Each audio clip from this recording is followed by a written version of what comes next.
yang masuk ini saya tidak pakai. Hitung saja mereka yang caleg ini dan kita dapat 13.000 lebih. Dari sana saya berani pukul dada baru saya bilang tahun ini kita pegang palu. Itu saya bicara banyak. Menanggapi apa yang tadi disampaikan oleh Pak Pendeta luar biasa. Bapak bisa pikir sampai bukan hanya kerajaan surga, dunia pun Bapak masih pikir. Ya. Kejadian-kejadian seperti ini kenapa bisa terjadi, Pak? Karena bupati dari tempat lain, DPR-nya dari tempat lain. Tahun ini kami tidak begitu, Pak. Untuk menjawab apa yang disampaikan oleh Pak Pendeta tadi, bahwa bupati harus dari Golkar, ketua DPR juga dari Golkar. Amin. Jadi mati kalau seorang bupati dia bicara dia janji barang di muka tanpa dia hadirkan dewan. Pak Tobing itu tahu betul, saya kenal lama Pak Tobing, bukan hanya baru jadi caleg dari waktu dulu. Dan saya memang tukang cari dari dulu saya ini sudah. Seorang bupati kalau dia bilang di depan nanti saya ganti ini, saya ganti itu, dia tipu tangan surga. Karena apa? Dia belum bicara di DPR.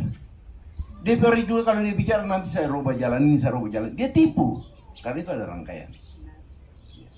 Jadi anggaran ini sebenarnya dari pihak pemerintah, orang ajukan rancangan ke kita. Yang pegang palu ini DPR. Bupati dia kebijakan anggaran, sementara pengguna anggaran ini sekda dengan orang-orangnya di bawah.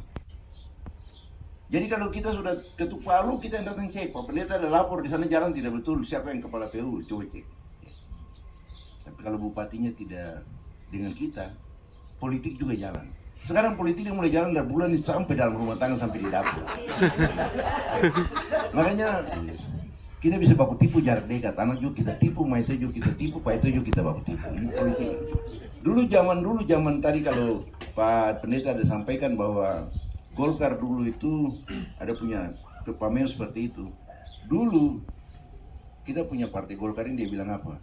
Politik no, pembangunan yes. Jadi masyarakat itu diberikan kesempatan untuk kita pikir pembangunan. Politik nanti ada orang lain yang pikir. Tetapi sekarang ini tidak. Pembangunan no, politik yes. Jadi politik dia bisa jalan semua. Satu hal yang mungkin saya sampaikan, apa yang tadi disampaikan oleh Pak Tobing, kami juga memang pusing. Dari pusat itu tuntut terus, Bapilo mana? Bapilo Merauke. Jadi terpaksa kita ambil. Saya minta maaf bahwa bukan ini tunjuk-tunjuk, bukan. Tapi Bapilo ini harus berangkat dengan uang pribadinya ke pusat. Kami cari, kita juga bisa satu-satu ini. Bukan berarti meremehkan yang lain. Tapi kami tidak mau beban itu ke keluarga. Kalau Pak Tobing, orang bilang itu sudah tahu jalan ke sana, bagaimana jalan pulang dia tahu.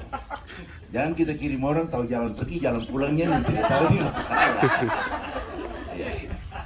Nah, jadi memang Bapilo kita mesti ada. Tadi sudah disampaikan oleh Pak Tobing dan semua untuk caleg-caleg semua. Sebenarnya minggu-minggu ini saya mau kalau kita diskusi. Karena politik yang kamu pikir itu, adik-adik pikir sekarang kalah menang itu bukan seperti itu. Strategi untuk menang itu ada dia punya cara. Sebenarnya saya sudah janji bahwa nanti kita pada tahap yang itu kita bicara. Tapi hari ini saya mau singgung sedikit. Begini cara kerja, kita tidak boleh baku benci. Ini kita bangun. Umpamanya saya di dapil 2. Di dapil 2 saya tidak bisa menganggap macam dapil 1 umpamanya. Saya tidak anggap Ibu Agnes musuh. Saya tidak bisa anggap dia musuh. Saya tidak bisa anggap itu Pak Domarsan musuh. Karena kita semua ini pertama yang kita mau lihat itu partai dapat ke tidak, partai dapat kursi ke tidak. Macam kita baku dukung. Dan tanya semua teman-teman kita termasuk Adi Roni ini, Tanam Emmanuel Buyuka dan semua yang kemarin caleg dengan saya, mesti tahu bahwa saya kemarin lolos. Dalam kelolosan saya itu ada suara mereka di dalam kursi itu. Jadi kursi itu kita sama-sama beli. Jadi saya berharap bahwa tim untuk dapil yang ditentukan ini saling mendukung. Sudah apa ini? Ipar, kalau kau yang lolos, saya tidak lolos, kira-kira besok kau bantu siapa? Ikan ini, kenapa tidak bisa diskusi seperti itu? Jadi yang bertarung ini bukan sia-sia. Kami dulu di dapil 4 yang punya komitmen seperti itu. Siapapun yang lolos, dia harus membantu yang lain. Karena Bapak bisa bangga hari ini Bapak jalan, belum panggil itu yang mulia, Bapak DPR. Tapi Bapak DPR lupa di situ ada menari di penderitaan orang lain.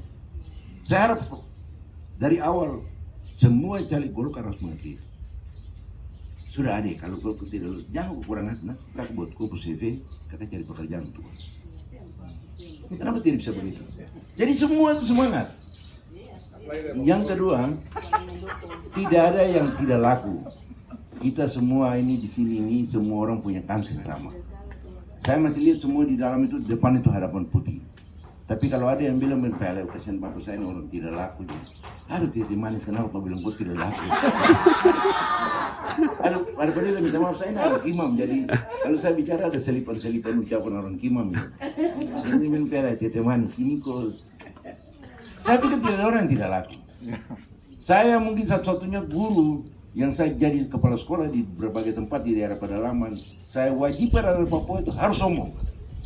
Yang tidak sombong picah. Betul ini Pak. Saya pada anak murid semua tahu.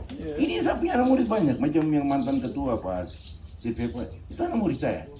Lydia itu anak murid saya. Moses anak murid saya. Dan saya bangga bahwa mereka sekarang dulu sama-sama dengan saya. Tapi saya wajibkan sombong. Yang tidak sombong picah.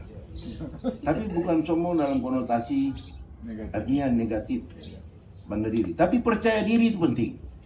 Jadi anak murid saya itu biarpun berdiri di belakang, tapi kalau orang tunjuk maju, harus maju. Jangan bicara di muka di belakang hebat, suruh maju di muka patah-patah jari. Dulu patah-patah jari. Macam ada hitung barang, padahal itu gara-gara tidak bisa.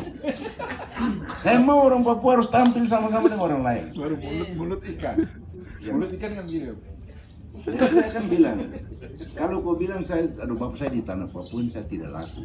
Kalau begitu sekarang kau tolong tunjuk satu daerah di mana yang kau bisa hidup baik di sana, di mana orang bisa hargai kau. Saya urus surat jalan, tiket saya tanggung, kau tinggal di situ. Kalau di atas tanah ini kau rasa kau tidak berguna. Saya tidak mau ada partai saya punya caleg ini yang bilang begini, aduh bapak kasihan, kau kata kasihan kau dapat lap itu saja. Kita bukan sombong kurang ajar sama orang bukan, tapi bangga diri. Kalau dari belakang kita tunjuk maju bicara. Jangan bilang menang, habis itu mau tanya bapak menang apa? Patah-patah jari ini macam orang sembahyang. Sembahyang itu tidak patah jari. Jadi saya berharap bahwa dimanapun kita kumpul kita akan bicara banyak. Bagaimana sampai orang bisa menang, itu dia punya cerita juga ada. Dan Pak Tobing dapat tugas ini, jujur saja Pak Tobing ini bukan kita pilih caleg, tapi setelah dengan berkonsultasi dengan Pak Ketua Harian, Pak ini tahun-tahun ini banyak ini Bapilun harus jalan.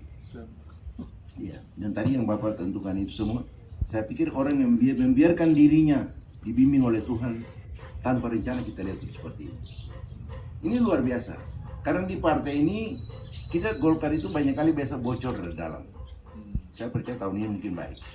Jadi ada hal yang orang lain bisa tahu, ada hal yang khusus beberapa orang saya tahu mungkin dibahas di sini. Peta kekuatan kita kan punya dapil, lalu kita punya titik-titik. Kelurahan ini kemarin kita bersuara bagaimana, kelurahan ini bagaimana. Itu semua dihitung sampai mendetail itu. Jadi saya ini kalau mau turun berhadapan dengan masyarakat, kalau diberikan waktu 2 jam, 1,5 jam saya akan duduk terus di kertas saya. Saya bisa buat simulasi ini. Dan hanya 30 menit saya bicara. Bicara begini hanya 30 menit, tapi persiapannya sudah 1 jam, 2 jam lalu. Saya harap kader Golkar begitu. Sehingga kita efektif dalam pertemuan seperti ini. Ada orang sudah mewah sekali, sudah macam-macam setelan, tiba-tiba tampil begini, aduh. Orang bilang apa, aduh. Nah saya bicara Pak Pendeta ada jadi jangan. Kali itu Pak Pendeta ini biasa istilah yang nafsu kuda tenaga ayam ini. Jadi itu sudah Pak. Iya Pak, saya punya tugas ini. Karena caleg saya ini luar biasa. Mereka luar biasa. Dulu kalau orang mau jadi caleg Pak, kemarin Pak Yulis itu hampir lebih 20 tahun. Kerja saja begitu, baru bisa jadi caleg. Saya sendiri dari pernah jadi pegawai negeri tahun 82 setelah tanda tangan itu masuk sebagai Golkar. Baru dapat kesempatan itu 30 tahun. Adik-adik kemarin ini kita buat coba-coba orang bilang, Golkar sudah demokrasi, kita buka. Siapapun yang masuk, memang ada yang protes. Di sana ada senior apa tuh. Saya bilang tidak, banyak kali kita terbuai kata senior ini. Tapi saya punya yang incumbent masih dipercaya. Kali lagi tanpa mengurangi rasa hormat, saya akan memberikan apresiasi besar untuk ibu. Ibu, bapak ini kita pasti pakai banyak. Dalam hal pikiran beliau, kan Pak Tobing ini saya tahu ada banyak hal yang saya tidak akan bicara, saya tahu itu. Kita sama-sama mulai 2009 saya di Dewan, Pak Tobing sudah dikenal. Karena kita kalau bicara dengan kakak John biasa dibilang Pak Tobing. Tapi bukan ini pujian apa, tapi maksud saya Pak Tobing punya tanggung jawab bersamaan dengan ketua sekretaris bendahara, ketua harian, untuk bagaimana Partai Golkar harus ambil kembali palu itu. Palu ini kita bawa tapi dia jatuh jadi orang lain yang angkat. Karena ya, saya pikir itu bisa sampaikan Pak Tobing.